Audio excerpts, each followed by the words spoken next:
All right, hello. Welcome back to D's Divinity, D's Divine Tarot. Thank you for joining in with me today.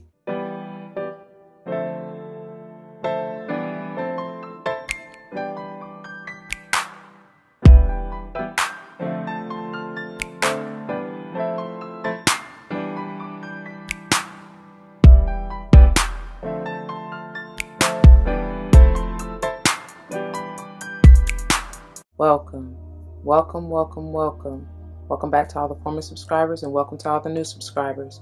Once again, thank you all for joining in with me today. As you see from the title of the video, we're going to go ahead and dive into this beautiful MOTD.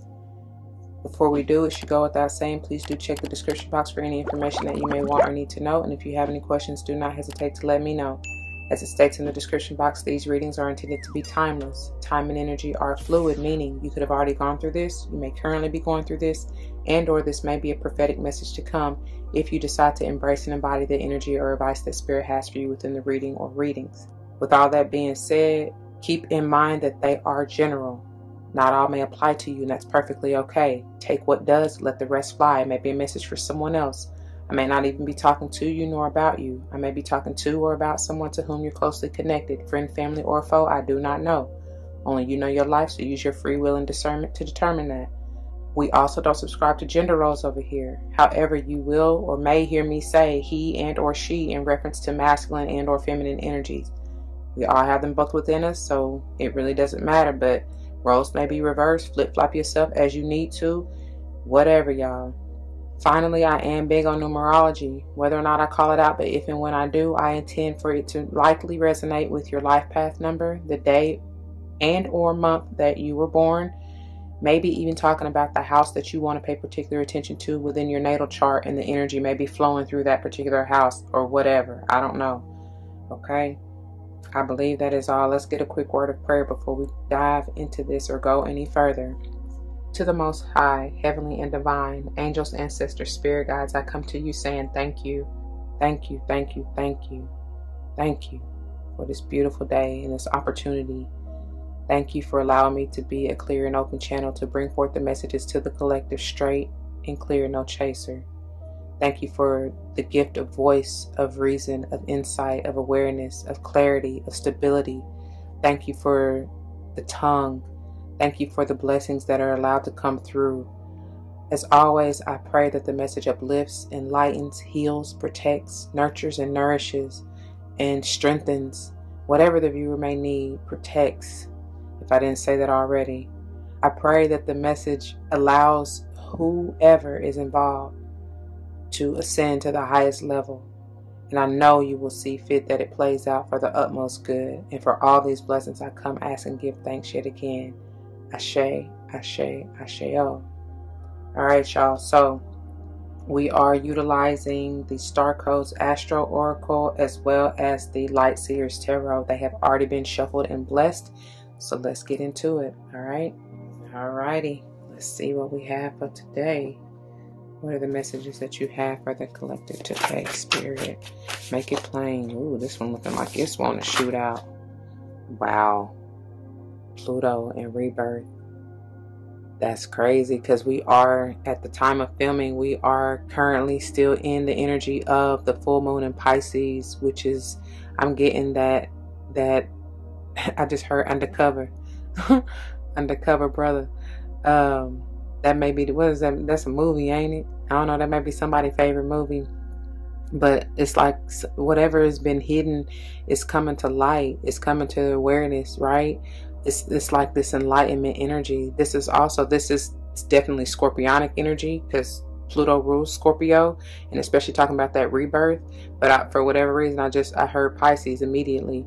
So something may be being revealed at this time, or whenever whenever it resonates for you.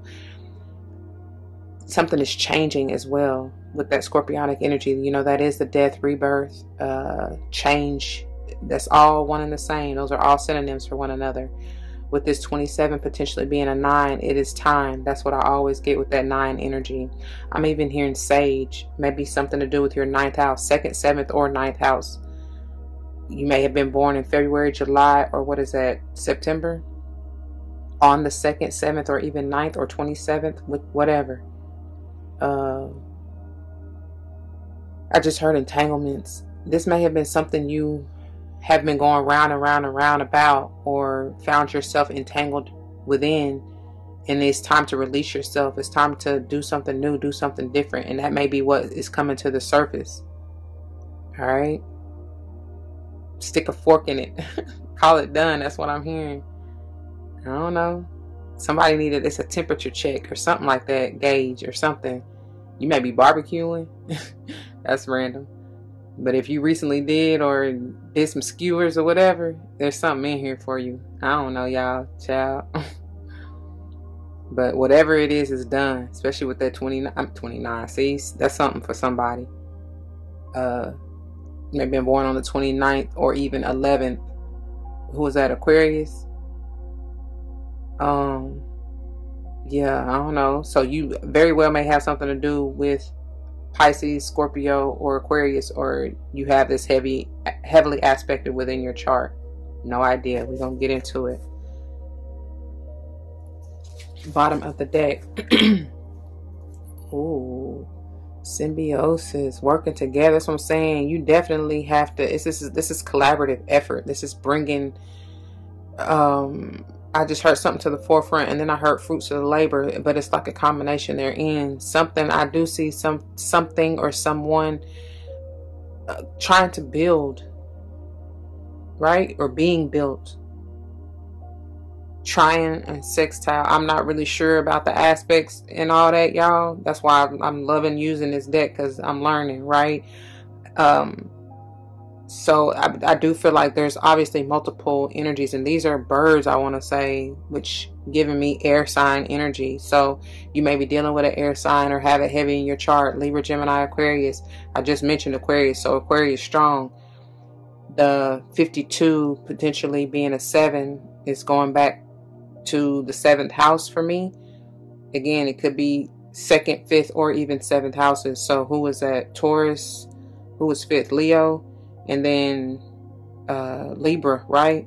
And I just said air sign, you know, Libra, Gemini, Aquarius. So I don't know. It could be a number. It could be really anybody, y'all. But there's a need with this symbiosis. It's like one and the same melding of ideas, especially with that air energy, having important communication, you know, to get the job done, to build this empire or whatever it is you're trying to build.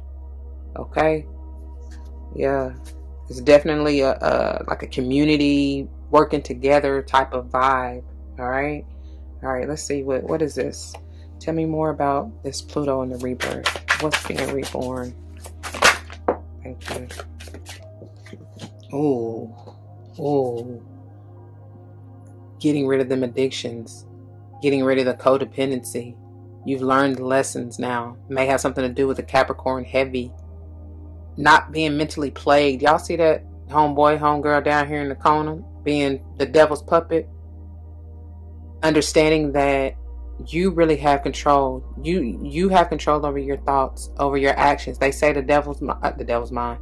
The mind is the devil's playground, can be, and an idle mind is nothing to waste, y'all. It's a terrible thing to waste. Like, y'all be careful, you know what I mean? Like, no more plaguing yourself over these negative thoughts or ideations or beliefs that aren't even yours.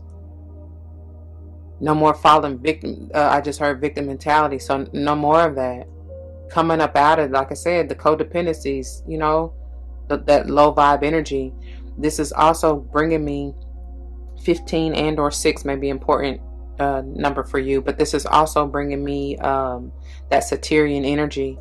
That heavy, like big daddy boss type energy, working hard, breaking chains and working through tough, potentially karmic cycles, right? I don't like to just throw that out there because y'all should already know. If you don't, I believe that everything is karmic. 616 is on the timer. Everything is meant to teach you a lesson, right? It's all in your perspective. And I feel like that's what's changing for me to say that. And I just said that something is definitely coming to your awareness here. All right, or something about someone or someone's plural.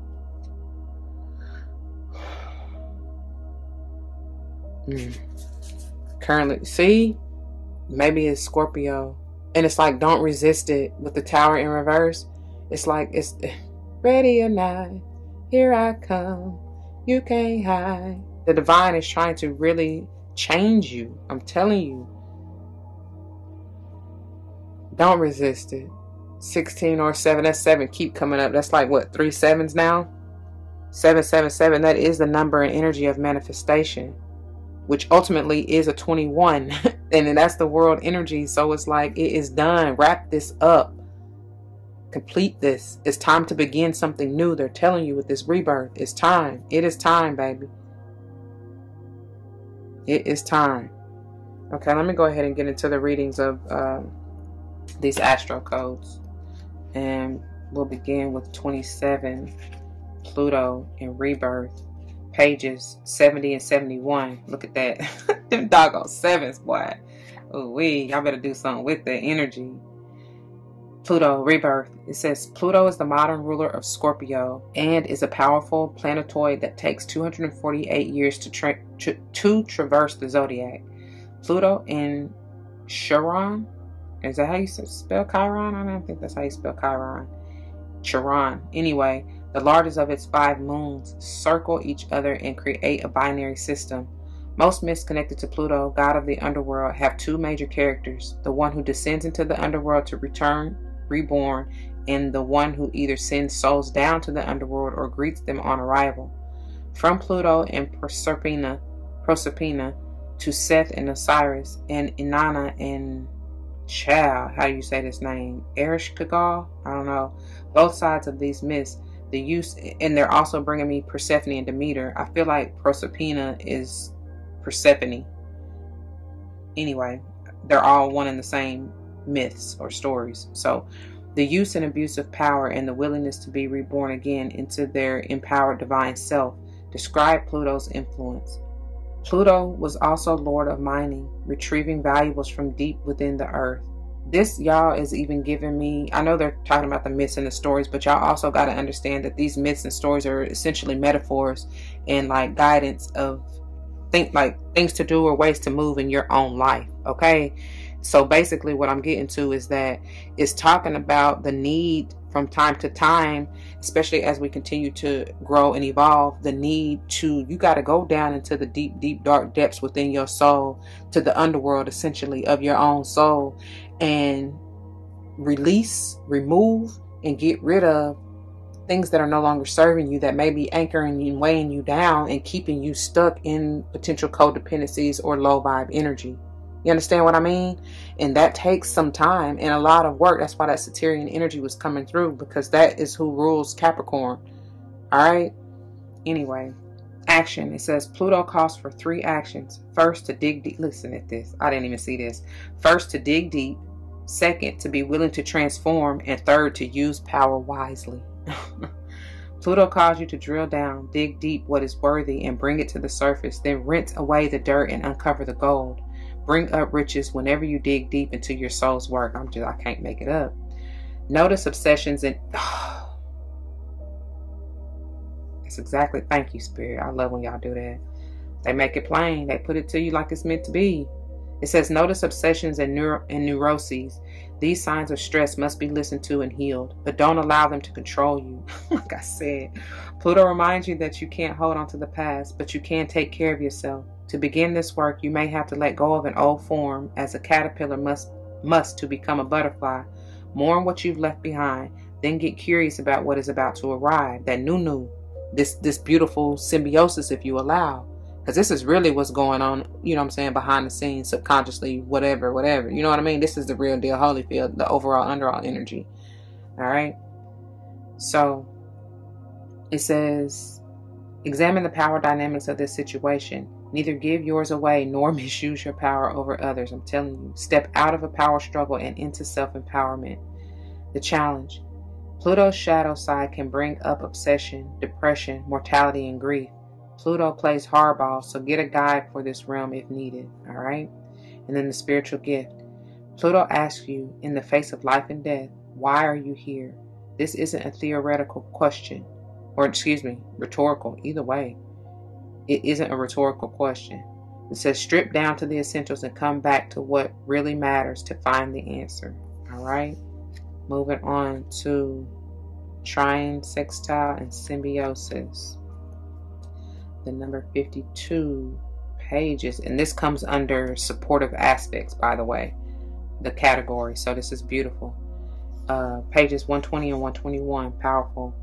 It says trine and sextile planets promote collaboration by backing one another up, cheering one another on, and adding strength and value to their role or roles. A trine is formed by two planets 1/3 of the way around the circle from each other, 120 degrees apart. That's powerful because this is on page 120. A sextile is half that, which is 60 degrees apart. Trine planets operate from the same element, fire, earth, air, or water, and speak that language. I'm telling you, it's one and the same. Sextile planets relate from the same polarity, but in different modalities. So the modalities are cardinal, fixed, or mutable, okay? And they operate like supportive, non-competitive best buddies. The action. Lean into what is easy and comfortable and use that comfort to renew. Look there, that rebirth, right? To renew, grow, and expand. Look for people who have compatible and complementary ideas or skills to yours. Work with your allies. Gently expand your world through compatible people, collaborative skills, and through doing what you love. Look for a person who holds a missing piece of the project and bring them in. Find those whose work you approve of and invest in them. It says engage family members and friends who really understand you. Explore what you have in common with a beloved and focus on that rather than on your differences, and build out from there. Wander in a favorite landscape and learn from what you find there. Play your favorite music, but on a new instrument. Bring your attention to where the energy flows easily, where support can be found, where enthusiasm exists, grows organically. No, it says grow organically, either way. When life is hard, a dinner with friends where you can laugh, relax, and let down your guard can be great medicine. What a balm to talk over problems with someone who understands your worldview and to whom you don't need to explain yourself. Moments of ease can prepare us for the bigger challenges ahead. I love that. And then it says the challenge.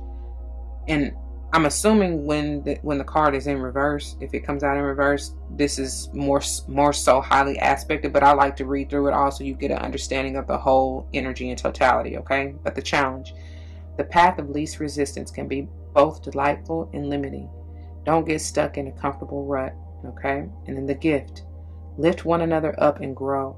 The comfort of compatible aspects can help us build up the resources needed to do the hard work and face the tough stuff. I like that. I like that a lot. So I pray y'all get it. And with that being said too, some of y'all, you know, you may be compatible with said Capricorn and or Scorpio, or because some of you may have your guard up against this particular Scorpio. I just will say use your discernment. You know, things and people can change, but that's up to you to understand, because if they're still in that neurotic or obsessive or, you know what I'm saying, codependent type of energy, then no, that's not beneficial for you. So it's time to transform that. Allow this to change, okay?